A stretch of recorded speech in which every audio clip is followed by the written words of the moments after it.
My name is Emily, a 33-year-old woman with a passion for neatness and organization. I work as an auditor at a large firm, and my friends often tease me about my obsession with keeping receipts and paying taxes on time. But I believe these little habits are what keep my life running smoothly. Let me tell you how I met my husband, Jake. It was at a party hosted by our mutual friend, Lisa. I remember that evening clearly. I was sipping a glass of wine and catching up with some old college friends when Jake walked in. He was a bit older, carrying himself with a confident stride and a charming smile. He worked as a manager at a food sales company. "Hey, I'm Jake. Do you mind if I join you?" he asked, holding a beer and looking directly at me. "Sure, I'm Emily. Nice to meet you," I replied, smiling back at him. We started talking, and I was surprised by how effortlessly the conversation flowed. We discovered a mutual love for hiking and a shared passion for classic rock music. A few months into our relationship, Jake invited me to his sister Sarah's barbecue. It was my first time meeting his family, and I was a bit nervous. When we arrived, Sarah greeted us warmly, but her 3 kids were a whirlwind of energy, running around and tossing toys everywhere. "Hey Sarah, this is Emily," Jake said, introducing me. "Nice to meet you, Emily. These are my little rascals, Mike, Tom, and Lily," Sarah said, barely holding on to Tom as he wriggled out of her grasp. "Nice to meet you all," I replied, trying to hide my unease. As the evening went on, the kids became wilder, climbing on furniture, throwing food, and yelling at the top of their lungs. I glanced at Jake, hoping he'd say something, but he just smiled and shrugged. "Aren't they just full of energy?" he said, chuckling. I forced a smile. "Yeah, they sure are." As our relationship progressed, Jake and I started discussing the future. He proposed to me during a hike on a beautiful hill overlooking the valley. It was simple and sweet, just the way I liked it. Our wedding was lovely, aside from one little hiccup: Sarah's kids. They were at it again, running around, making a mess, and being loud. Sarah didn't seem to care, and Jake found it amusing. "Look at them. They're having so much fun," Jake said, laughing as he watched them spill drinks and toss food around. "Yeah, but they're also making a huge mess," I replied, trying to keep my irritation in check. "Oh, come on, Em, they're just kids. Let them enjoy," he said, shrugging it off. I didn't want to spoil our special day by arguing, so I let it go, hoping things would improve once we settled into our new life together. After we got married, Jake and I decided to buy a house together. We had been living in a rented apartment, but we wanted a place to call our own. I was really excited about this new chapter in our lives. One evening after work, Jake and I sat down to discuss our finances and how we'd manage the expenses for our new home. "Emily, we need to figure out how we're going to split the costs," Jake said, leaning back on the couch. "Yeah, I've been thinking about that too," I replied. "I can handle the furniture, appliances, and some art pieces. What about you?" "Well, I was thinking I could buy you a new car. I know your old one is giving you trouble," Jake suggested. I was surprised and delighted. "Really? That would be amazing. My car is practically falling apart." "Yeah, I've seen it struggle. It's time you had something reliable," he said with a smile. We started house hunting right away. After a few weeks of searching, we found a beautiful house that we both loved. It was a bit pricey, but we decided it was worth it. Moving in was hectic, but I was excited about decorating our new home. I spent a lot of time selecting furniture and appliances, ensuring everything was high quality and stylish. One Saturday, Jake surprised me with a new car. It was a sleek, shiny sedan, and I was thrilled. "Jake, this is incredible. Thank you so much," I exclaimed, hugging him tightly. "You're welcome, Emily. You deserve it," he said, looking proud of himself. As we settled into our new home, everything seemed to be going well. We both enjoyed our jobs and loved coming back to our cozy house. But as time passed, little things started to bother me. Jake's laid-back attitude, which I once found charming, began to get on my nerves, especially when it came to household chores. "Jake, can you help me with the dishes tonight?" I asked one evening after dinner. "Em, I had a long day at work. Can't we just leave them for tomorrow?" he replied, giving me pleading eyes. "Jake, we can't keep putting things off. I'm tired too, but we need to keep this place clean," I insisted. "Fine, I'll do it," he said, sighing heavily as he got up from the couch. A few months into our marriage, I started worrying because I couldn't get pregnant. It was really stressing me out. I went to the doctor, and he told me to be patient, that it would happen when the time was right. Still, it was hard not to worry. Meanwhile, Jake's sister Sarah, with her 3 kids, was visiting a lot. Sarah lived in a neighboring state, but you'd think she lived next door with how often she was around. Every time she came over, she'd unload all her problems with her husband on me. It was nonstop. During dinner, while we were trying to relax, she'd be at it, talking about her issues. "Emily, you won't believe what John did this time," Sarah would start, rolling her eyes. Sarah, can we talk about something else for once? I'd ask, trying to steer the conversation away from her marital drama. Oh, come on, Emily, I need to vent. You're the only one who understands, she'd reply, not getting the hint at all. And her kids? They were a nightmare. As soon as they stepped into our house, it was like a circus. They'd run around, fight with each other, throw food, and just be loud. After a long week at work, all I wanted was some peace and quiet, but that was impossible with those kids around. Guys, can you calm down, please? I'd say, trying to keep my cool as they tore through the living room. Why are you always so uptight, Emily? Sarah would snap at me whenever I tried to get her kids to behave. They're making a mess, Sarah. I just cleaned the house, I'd respond, feeling my patience wearing thin. Well, maybe if you had your own kids, you'd understand, she shot back one day, her words hitting me like a punch in the gut. I was stunned by how insensitive she was, especially knowing how much I was struggling with getting pregnant. It felt like a slap in the face, and I couldn't believe Jake didn't say anything to defend me. Jake, are you going to let her talk to me like that? I asked, my voice shaking with anger and hurt. Emily, calm down. You're making a big deal out of nothing, he said, siding with her again. A big deal out of nothing? She just insulted me in my own home, I shouted, feeling the tears well up. I was so done. I couldn't keep living like this, constantly disrespected in my own home, with my husband always taking his sister's side. It was clear to me that something had to change, and soon. One Saturday, Sarah showed up with her 3 kids. She dumped them on me and said, Emily, I need a break from parenting. I'm going shopping. I couldn't help but chuckle when she said, parenting. The woman barely knew what that meant. Every time she's here, it's like a zoo. Fine, Sarah, but you better be quick, I said, already feeling the stress coming on. Thanks, Emily, you were a lifesaver, she chirped, grabbing her purse and bolting out the door before I could say anything else. Great, I thought, just what I needed. I was in the kitchen, trying to cook dinner. It's a long process and I like things done right, but with those kids running wild, it was impossible to focus. They were yelling, running around, and making a mess. Guys, can you keep it down? I shouted from the kitchen, hoping they'd listen for once. Of course, they didn't. Suddenly, I heard a loud crash. My heart sank. I ran into the living room, and there it was, my grandfather's antique Chinese vase, shattered on the floor. My chest tightened with anger and frustration. What the hell happened here? I screamed, looking at the kids who were now standing still with guilty expressions. We were just playing, one of them mumbled, not meeting my eyes. This vase is priceless. It's from my grandfather. Do you have any idea what you've done? I was livid, shaking with anger. Just then, Jake walked in, looking calm and clueless. What's going on? Emily, your nephews just broke my grandfather's vase. Look at this mess. I pointed at the shattered pieces on the floor. Calm down, Emily. It's just a vase. We can get it fixed, he said, shrugging like it was no big deal. Just a vase? This isn't about the vase, Jake. It's about respect. I'm tired of this. Every time Sarah comes over, our house turns into a disaster zone, and you don't care, I shouted, my voice cracking with frustration. Just then, Sarah walked in, bags in hand, looking annoyed. What's all this yelling about? Your kids broke my grandfather's vase, Sarah. Look at this mess. I pointed at the floor, trying to hold back my tears. Well, maybe you should have kept a better eye on them, Emily, she said, not even bothering to apologize. Are you kidding me? They're your kids, Sarah. I shouldn't have to watch them. I was furious, my hands shaking with anger. Jake just shook his head, looking annoyed. You're overreacting, Emily. Just drop it. Overreacting? I've had enough of this. I'm tired of being treated like I don't matter in my own home, I screamed, the tears finally spilling over. Jake just stood there, silent and cold, while Sarah smirked like she had won some sort of victory. I couldn't take it anymore. I stormed out of the room, feeling a mix of anger, hurt, and betrayal.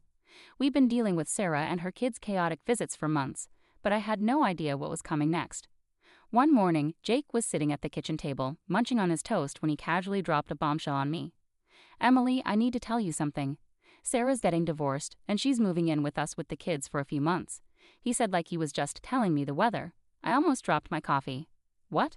Are you serious? Our house is already a madhouse when they visit for a day. How are we supposed to handle them living here for months? She's my sister, Emily. She needs our help. You need to be more understanding, he said, looking at me like I was the one being unreasonable. Understanding? I've been more than understanding, Jake, but this is too much. Why can't we rent a place for her nearby? I'll even pay for the first month's rent, I suggested, trying to keep my cool. No, she'll be better off here. Plus, you can help with the kids and keep things clean, he said like it was the most obvious thing in the world. I'm not a babysitter, Jake. I work too and I need to relax when I get home, I said, my frustration boiling over. Stop being so selfish, Emily. It's family. They need us, he said, his tone getting sharper. I'm not being selfish, Jake. I'm just asking for a reasonable solution. I'm not going to let my life be turned upside down, I said, feeling my anger bubbling up. Well, they're coming tomorrow evening, so you better get used to the idea, he said, standing up and heading out of the kitchen. I couldn't believe it. I felt completely blindsided and betrayed. The next morning, I woke up early, still fuming from our argument. I got dressed for work and went to grab my car keys, but they were nowhere to be found. When I called Jake, he picked up the phone, sounding way too calm for my liking. I took the car. It's mine, remember? I'm giving it to Sarah so she can use it for the kids. I was stunned into silence for a moment. You're giving my car to Sarah? Are you serious right now? It's not your car, Emily. I paid for it, and she needs it more than you do, he said, his tone matter of fact. That's the last straw, Jake. You've taken everything from me, and I'm done, I said, my voice shaking with anger. What are you talking about? Don't be dramatic, Emily, he said, clearly not getting it. I stood there in the hallway, holding my phone, unable to believe what was happening. It felt like a nightmare I couldn't wake up from. How had things gotten so bad? I picked up the phone and called a moving company.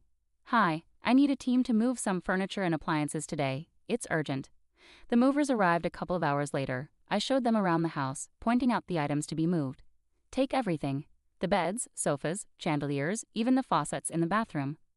The movers got to work, and soon the house started to look empty.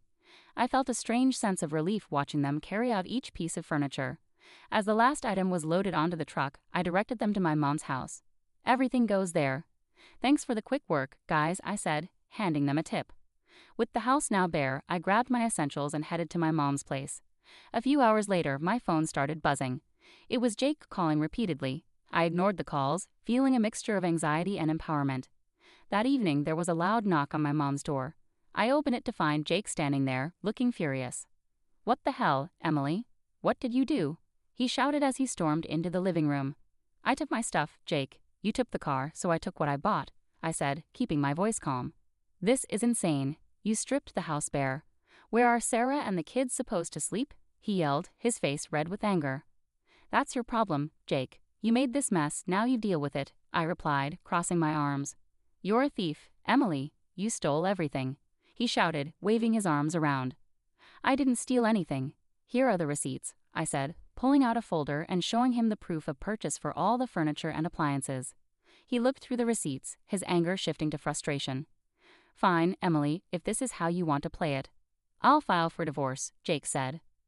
I took a deep breath and handed him a stack of papers. Already done. Here are the divorce papers. Sign them, and we're done. He stared at the papers, his face pale. You're really serious about this, aren't you? Dead serious, Jake. I deserve better than this, I said, feeling a strange sense of calm wash over me. He took a pen from his pocket, signed the papers without another word, and handed them back to me. Fine, Emily, have it your way. I watched as he turned and walked out of my mom's house, the door slamming behind him. I stood there for a moment, feeling a mixture of relief and sadness. It was over, and I knew it was the right decision. That night, I sat down with my mom and talked about everything that had happened. She was supportive and agreed that I had made the right choice. Emily, you've been through a lot. It's time you focused on yourself and your happiness, she said, giving me a comforting hug. Thanks, Mom. I just need some time to figure things out, I replied, feeling a weight lifted off my shoulders. Over the next few days, I started to settle into a new routine. I began organizing my new space at my mom's house and planning my next steps. It was a fresh start, and for the first time in a long time, I felt hopeful about the future. I knew the road ahead wouldn't be easy, but I was ready to face it head-on. I had reclaimed my life, and there was no turning back. After divorcing Jake, we sold our house and split the money. I decided it was time to really set up my new place. My mom's house was great for a bit, but I needed my own space. One afternoon, I was sitting in the kitchen with my mom, scrolling through listings on my laptop. Mom, I think I found a place that looks perfect. It's a small apartment downtown, close to work, I said, showing her the pictures. She looked over my shoulder and smiled. That looks nice, Emily. Have you called the realtor yet? Not yet, but I'm going to do that right now, I said, feeling a bit excited. I dialed the number and waited for the realtor to pick up. After a few rings, a friendly voice answered. Hello, this is Mark. How can I help you? Hi, Mark. My name is Emily. I'm interested in the apartment you have listed downtown. Is it still available? I asked, crossing my fingers. Yes, it's still available. Would you like to schedule a viewing? He replied, sounding hopeful. Absolutely. How about tomorrow afternoon? I suggested, trying to sound calm. That works for me. I'll see you at 3:00 p.m., Mark said before we ended the call. The next day I headed downtown to meet Mark and check out the apartment. When I arrived, he was waiting outside the building, a friendly smile on his face. Hi Emily, nice to meet you. Let me show you around, he said, shaking my hand. The apartment was small but cozy, just what I needed. It had a nice kitchen, a spacious living room, and a small balcony with a decent view of the city. This place is perfect, Mark. I'll take it, I said, feeling a sense of relief. After signing the mortgage agreement and getting the keys, I started planning my move. I wanted to make this new space my own, a fresh start. I spent the next few days packing up my things at my mom's house and arranging for movers to help me with the big stuff. On moving day, my mom and a couple of close friends came over to help. As we loaded the last box into the moving truck, I felt a mix of excitement and nervousness about this new chapter in my life. Emily, this is going to be great for you. A fresh start is just what you need, my mom said, giving me a reassuring hug. Thanks, Mom. I'm really looking forward to it, I replied, smiling. We drove to my new apartment, and with everyone's help, we had everything unloaded and set up in no time. As I looked around my new place, I felt a sense of accomplishment and peace. It was the beginning of a new chapter, and I was ready for it. That evening, I invited my mom and friends to stay for dinner to celebrate the move. We ordered pizza and sat on the floor, surrounded by boxes and laughter. Cheers to Emily and her new place, my friend Lisa said, raising her glass of soda. Thanks, guys. I really appreciate all your help and support, I said, feeling grateful. As the night went on, we talked and laughed, and for the first time in a long time, I felt truly happy and free. After the party, as I sat on my balcony looking out at the city lights, I thought about everything I had been through and how far I had come. I was proud of myself for taking control of my life and making the changes I needed. I heard from some mutual friends that Jake used his share of the money to buy a small apartment. Now he's living there with Sarah and her 3 kids. Jake's working 2 jobs to keep up with the bills, while Sarah still isn't working. They're fighting all the time. One day, out of the blue, Jake called me. I was surprised to see his name pop up on my phone, but I decided to answer, curious about what he had to say. Hello, Jake. What's up? I answered, trying to keep my voice neutral. Emily, please, just hear me out, he started, sounding desperate. I know I messed up. I'm so sorry for everything. I didn't realize how hard it was for you with Sarah's kids. I couldn't help but laugh a little. Really, Jake? You're realizing this now, after all this time? Yeah, I know it's late, but I'm serious. I've been thinking a lot, and I miss you. I miss us. Can we start over? I'm ready to move into your apartment and make things right, he said, his voice almost pleading. I chuckled, shaking my head in disbelief. Jake, you've got to be kidding me. You think you can just waltz back into my life like nothing happened? Emily, I'm serious. I'll do whatever it takes. I'll even take on more work to make it up to you, he said, sounding more desperate. Jake, I've moved on. I'm happy now. I'm not looking to go back to that mess, I replied firmly. Come on, Emily. We can make it work this time. I've changed, he insisted. I sighed, feeling a mix of pity and irritation. Jake, it's over. You need to focus on your life and your family. I'm not interested in going back to that chaos. Emily, please, I'm begging you, he said, his voice breaking. Jake, no. I found peace without you. I'm not giving that up, I said, standing my ground. Take care, Jake. I hope you find your way. I hung up the phone, feeling a strange mix of relief and closure. It was clear that Jake was struggling, but I couldn't let his problems drag me back into a situation I had worked so hard to escape. Later that day, I met up with Lisa for coffee and told her about the call. You won't believe who called me today, I said, rolling my eyes. Who? Lisa asked, raising an eyebrow. Jake. He actually begged me to take him back and let him move into my apartment, I said, shaking my head. Lisa laughed, almost spitting out her coffee. Are you serious? What did you say? I told him no, of course. I'm not going back to that mess, I replied, smiling. We spent the rest of the afternoon chatting and laughing, and I realized how far I had come. I had built a new life for myself, one that was peaceful and fulfilling. I wasn't going to let anyone take that away from me. As I walked home, I felt a deep sense of satisfaction and peace. I had finally closed the chapter on that part of my life, and I was ready to move